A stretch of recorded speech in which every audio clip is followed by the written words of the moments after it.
Assalamualaikum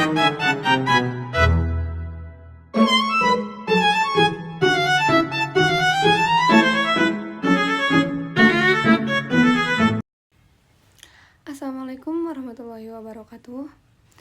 Halo anak-anak semua, selamat pagi. Apa kabar kalian hari ini? Nah, baik. Sebelum memulai pembelajaran kali ini, kita berdoa dulu ya. Berdoa di dalam hati dimulai. Berdoa dicukupkan. Nah, anak-anak, hari ini kita akan mempelajari materi dinamika kependudukan. Nah, Ibu harap kalian setelah belajar ini, kalian bisa menjelaskan apa itu penduduk, apa itu dinamika kependudukan, apa itu pertumbuhan penduduk, dan menghitung pertumbuhan penduduk. Nah, apa sih penduduk itu gitu?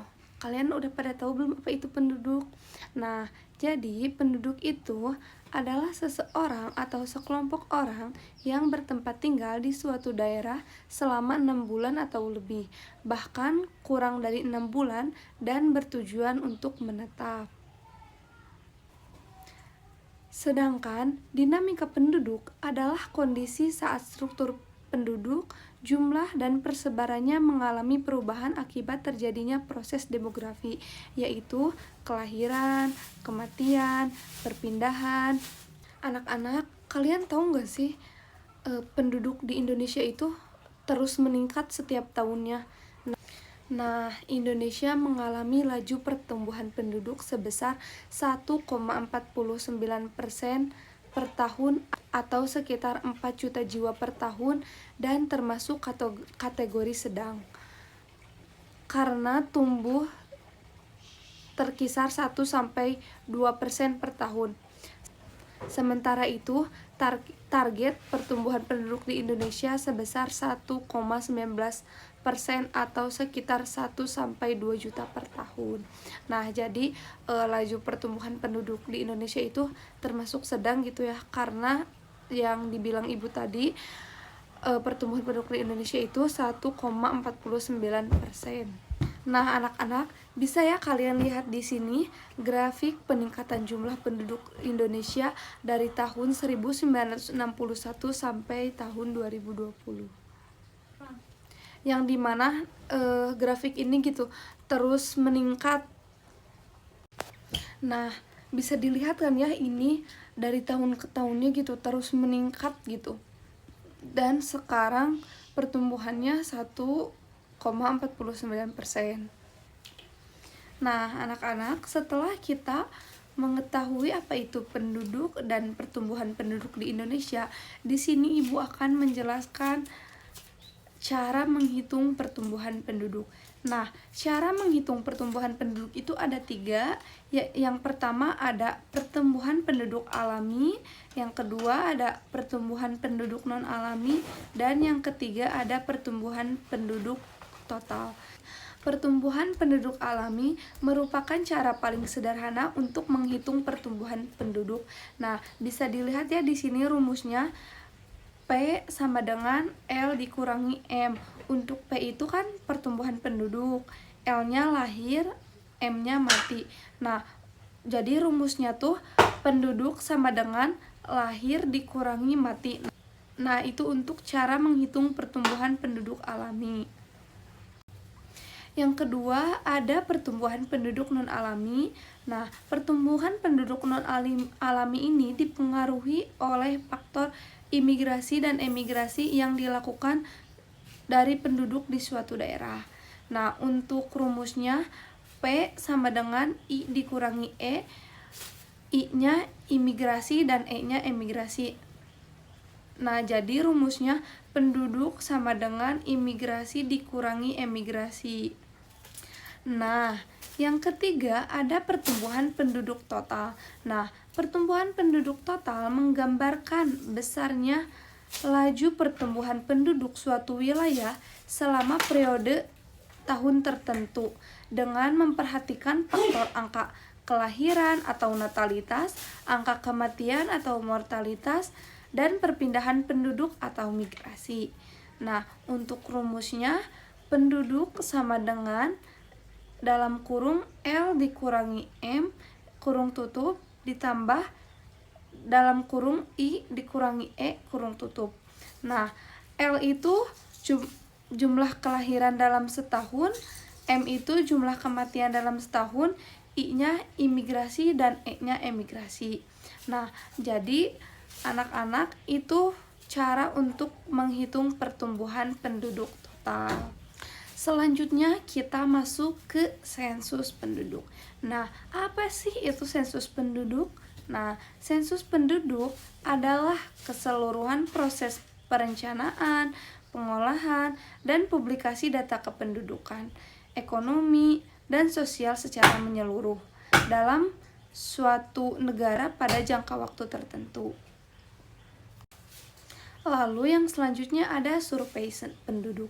Nah, apa sih survei penduduk itu? Nah, survei penduduk adalah proses pencacahan terhadap penduduk yang pada dasarnya sama dengan sensus penduduk. Hanya pada survei penduduk ini dilakukan di beberapa daerah yang dijadikan sampel atau contoh gitu dari perhitungan penduduk tersebut.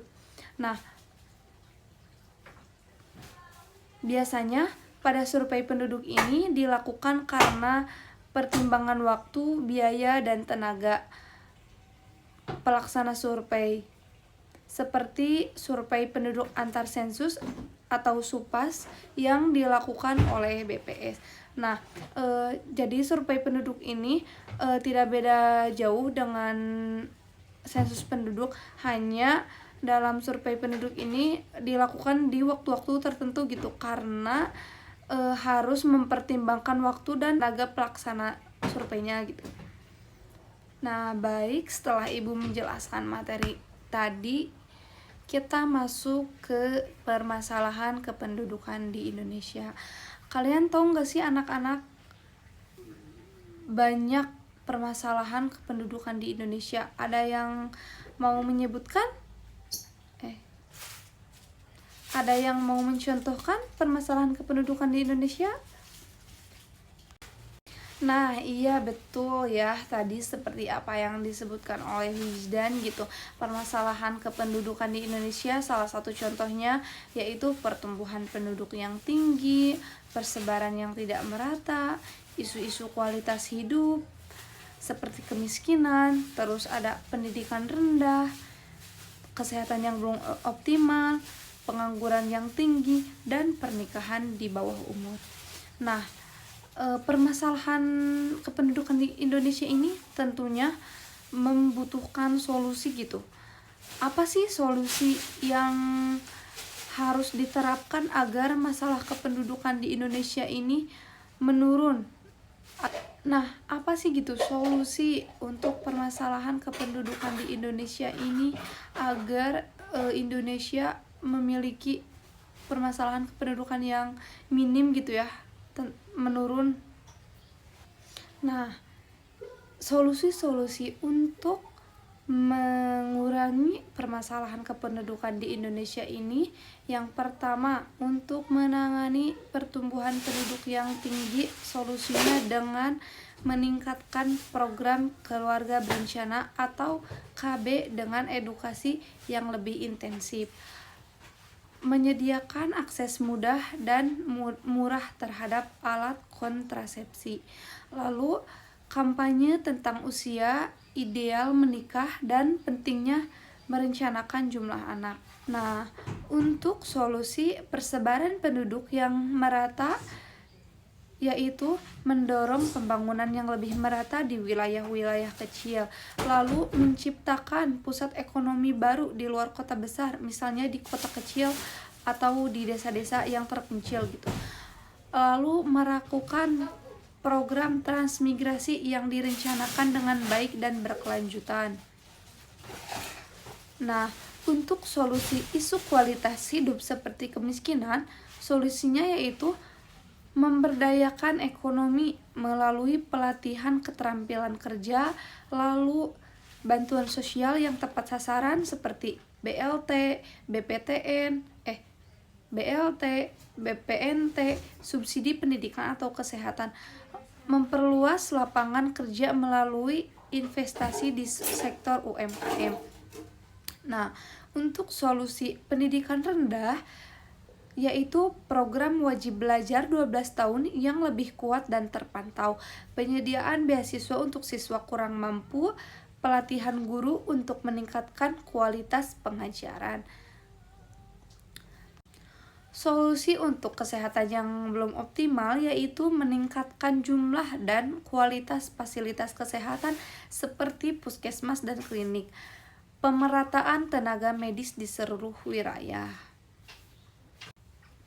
Solusi untuk pengangguran yang tinggi yaitu pelatihan dan sertifikasi keahlian sesuai kebutuhan pusat kerja, mendorong pertumbuhan sektor industri kreatif, digital, dan pariwisata. Nah, untuk pernikahan di bawah umur, solusinya yaitu melakukan kampanye edukasi tentang dampak buruk pernikahan anak terhadap kesehatan dan ekonomi, lalu meningkatkan kesadaran orang tua melalui penyuluhan di desa dan sekolah, memberikan ruang partisipasi bagi remaja dalam kegiatan positif seperti kursus atau organisasi pemuda.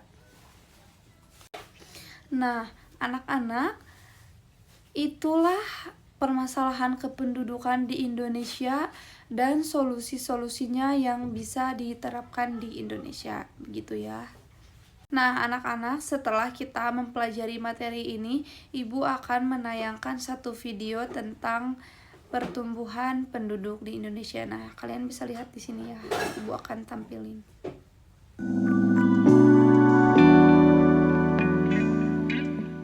Jumlah penduduk Indonesia terus meningkat setiap tahun.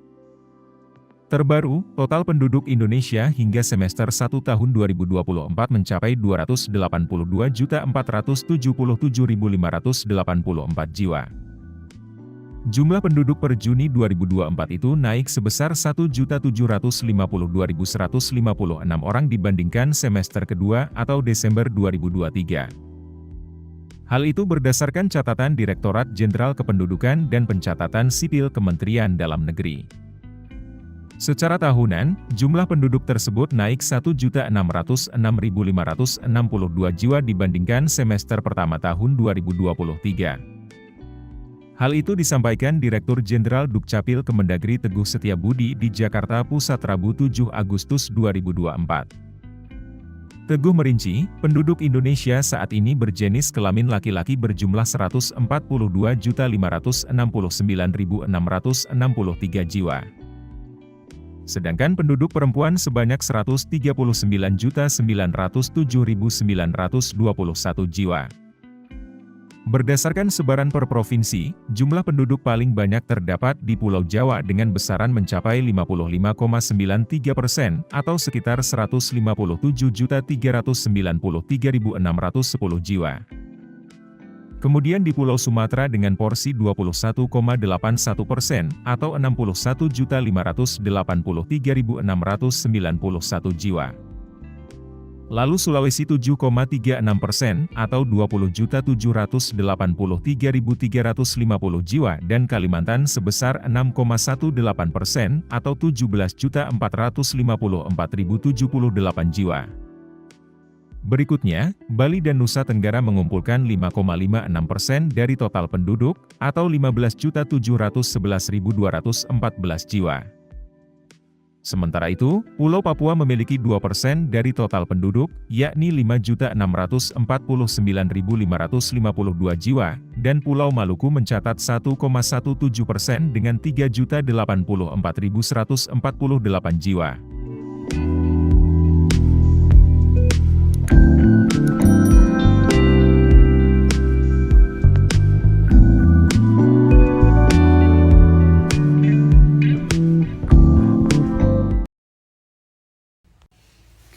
Setelah kalian melihat video tadi, dapat dilihat ya gitu, pertumbuhan penduduk di Indonesia itu dari tahun ke tahun terus meningkat. Nah, anak-anak, mungkin sekian pembelajaran pada hari ini. Nah, anak-anak, Kesimpulan pembelajaran hari ini, kependudukan merupakan satu dan faktor yang mempengaruhi kondisi keberlangsungan lingkungan yang berkelanjutan di suatu wilayah. Penduduk juga sangat berpengaruh terhadap pertumbuhan dan perubahan lingkungan yang tercepat di dunia. Mungkin sekian pematerian pada hari ini. Ibu ucapkan terima kasih. Dengan berakhirnya pembelajaran hari ini, Ibu harap kalian dapat membawa pulang pengalaman baru yang bermanfaat serta terus mengembangkan rasa ingin tahu. Nah, terima kasih atas semua kerjasama dan partisipasi yang kalian tunjukkan selama pembelajaran ini. Semoga pembelajaran Ibu hari ini menjadi langkah positif bagi perkembangan kalian ke depannya gitu. Sampai jumpa di pertemuan selanjutnya dan semangat belajar yang baru. Wassalamualaikum warahmatullahi wabarakatuh.